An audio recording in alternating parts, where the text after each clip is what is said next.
नमस्कार साथियों, मैं हूं आपका दोस्त भानु भार्गव। आप देख रहे हैं जीके विद भानु चैनल। साथियों, आज के वीडियो हम कवर करेंगे प्रमुख सिद्धांत बाल विकास एवं शिक्षा शास्त्र के और उनके प्रतिपादक। तो जो प्रमुख सिद्धांत है उनके प्रतिपादक साथियों, एक दो या अधिकतम 3 सिद्धांत तो पूछे ही जाते हैं जो बाल विकास में टेट परीक्षा में 30 प्रश्नों में से यानी 10% आपका यह इस वीडियो में कंप्लीट हो जाएगा। तो साथियों, सभी जितने भी सिद्धांत हैं हम एक साथ लेकर के आए हैं इस वीडियो में, और इसे आप अपने शिक्षक मित्रों में जरूर शेयर कीजिएगा, वीडियो को लाइक कीजिएगा, साथ में ज्वाइन बटन से सदस्यता लीजिएगा हमारे स्पेशल वीडियो के लिए। तो चलिए साथियों, शुरू करते हैं। जैसा कि साथियों यहाँ पर हम देख रहे हैं मनोविज्ञान के जनक कौन है, तो कहा जाता है विलियम जेम्स के लिए मनोविज्ञान का जनक कहा जाता है। आधुनिक मनोविज्ञान का जनक किसे कहा जाता है? विलियम जेम्स के लिए कहा जाता है। प्रकार्यवाद संप्रदाय के जनक किसे कहा जाता है? विलियम जेम्स के लिए। आत्मसमर्पण की अवधारणा विलियम जेम्स के लिए कहा जाता है। तो साथियों, इसका हमने शॉर्ट ट्रिक वीडियो भी बनाया है, आप ज्वाइन बटन पर देख सकते हैं। शिक्षा मनोविज्ञान के जनक किसे कहा जाता है? थॉर्नडाइक को कहा जाता है शिक्षा मनोविज्ञान का जनक। प्रयास एवं त्रुटि का सिद्धांत थॉर्नडाइक के लिए कहा जाता है। प्रयत्न एवं भूल का सिद्धांत थॉर्नडाइक है। संयोजनवाद का सिद्धांत के प्रतिपादक थॉर्नडाइक है।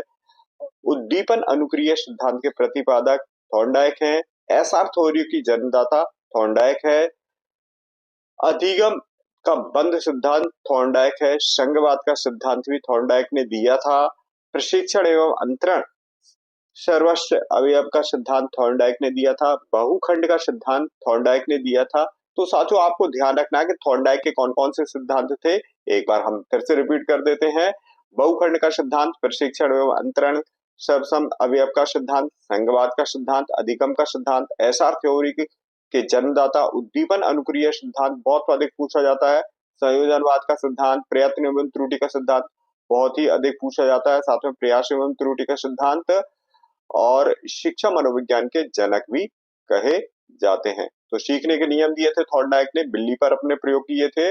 और चलिए देखते हैं अगला जो सिद्धांत है वह बुद्धि परीक्षणों का जन्मदाता किसे कहा जाता है। वेरी इंपोर्टेंट है।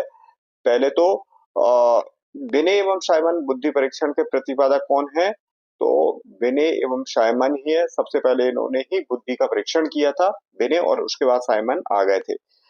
बुद्धि परीक्षण का जन्मदाता किसे कहा जाता है? बिने को कहा जाता है। एक खंड बुद्धि का सिद्धांत किसने दिया था? बिने ने दिया था। दो खंड बुद्धि का सिद्धांत किसने दिया था? स्पीयरमैन ने दिया था।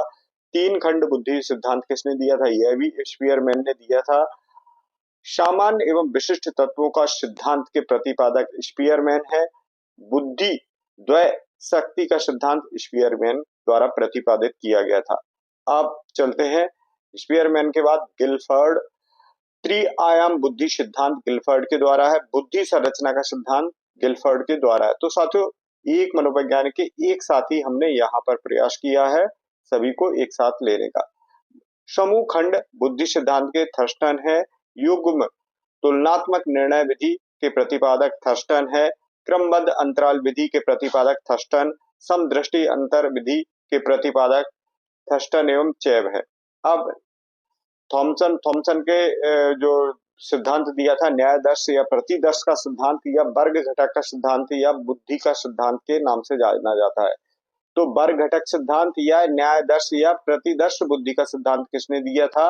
तो तीन नाम से आपको ध्यान रखना है। न्यायदर्श बुद्धि का सिद्धांत, प्रतिदर्श बुद्धि का सिद्धांत या वर्ग घटक बुद्धि का सिद्धांत किसने दिया था? तो थॉमसन ने दिया था। पदानुक्रमिक सिद्धांत के प्रति